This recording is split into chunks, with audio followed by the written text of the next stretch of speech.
Welcome to Mornings with Patricia. Happy Thursday. Whew. Well, if it looks like I'm tired, I am. It's been an interesting almost week and a half. I've started work and still doing sacred space and doing counseling and teaching classes and um, having a family. And in January, hopefully, we'll be adding school to that list. So today I want to talk about, how do you achieve balance in your life? And I know I've kind of talked about this before, but, if you have a busy schedule or even if you don't, what does balance mean and how do you achieve it? And so, for me personally, before all this started, I mean, thank goodness that I knew it was going to start, but it was about setting some boundaries about what I was willing to do and not willing to do. And one of those was, interestingly enough, suggested by a friend, of doing mornings with Patricia once a week instead of Monday through Friday.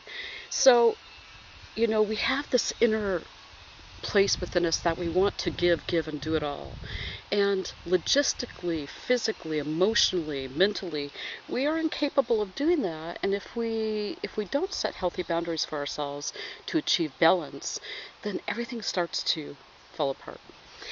And the interesting kicker about this is, um, it's not just things like starting a new job or going back to school or doing this or that, which can be great in itself, but it also can be great things like starting a new relationship, um, you know, dealing with family members who might be ill, all of these sorts of things. It can take a myriad of different uh, uh, pictures in our lives.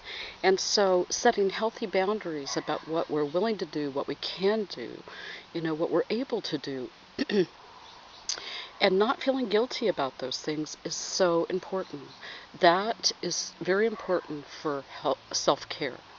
And then, also the unexpected happens. Like, in this last week and a half, there was an illness in the family, there was an accident in the family, a car accident in the family, all these sorts of things. And then, trying to fit all of those unexpected happenings in our life. Those are the things that are so important, that we allow ourselves room and flexibility to maintain the balance. One of the ways that I maintain balance in my life is personal meditation time, prayer, personal check-in. Am I doing okay? You know, Personal check-in and without judgment. Am I nervous? Yes, I am. Okay. And some really good personal self-talk, right? So it doesn't matter where you're at in your life, whether you're struggling with something or whether it's like wonderful things happening. See, what happens in our field, in our emotional field, in our aura, we have many different bodies. We have the astral body, the mental body, the spiritual body, the physical body. So what happens in these fields is any sort of incline of activity, whether it's, uh, something that's very scary or very wonderful. The body and all the bodies and all the fields have to still react to that. And the mind or the emotions may say, yay, but you still have time constraints. You still have choices to make. You have all these things. We have that on a daily basis. How I'm going to react to the situation, how do I react with a coworker, how do I react with a family member, how do I react with myself? All those things. And if you're retired, people think, well, you're retired, you have all the time in the world. I think the interesting thing about retired is it's kind of synonymous with having your own business. If people, especially if you work from home, people think, oh, you can make your own schedule, you have all the time in the world. And then all of a sudden you see this influx of people requesting your time, requesting your presence. And then you can start to feel guilty. Like, oh, I didn't do this, or I didn't do that, or I'm making a decision not to, and what will they think, what will they say? And you have to set those healthy boundaries for yourself. You have to say, no, my personal self-care is the most important thing.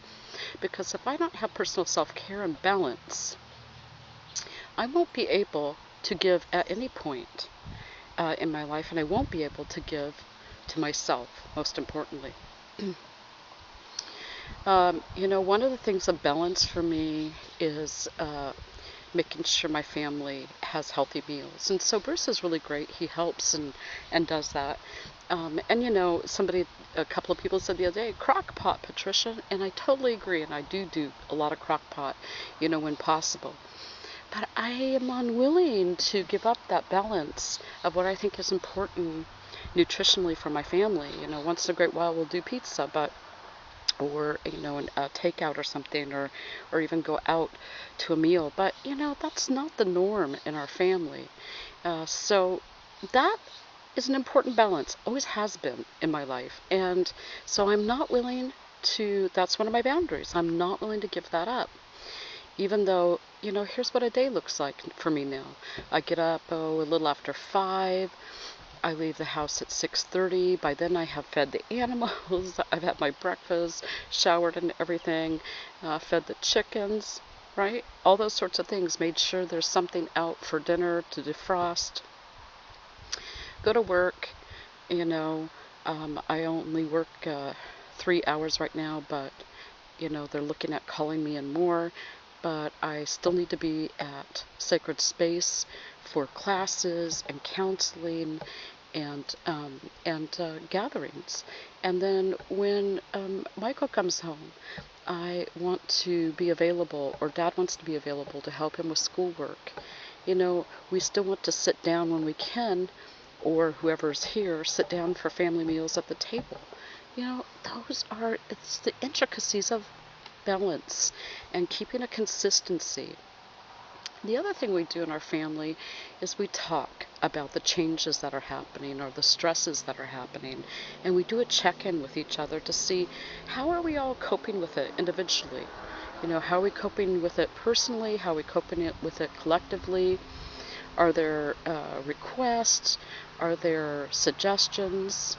So if you have a group, a family, partner, whatever, and doing those check-ins are so important to maintain balance. Otherwise, people they're keeping things to themselves, and they may be experiencing stress that they're not sharing. And that will come out in a whole array of behaviors or happenings. So doing that as a form of balance. Now, if you're living alone, who do you balance with?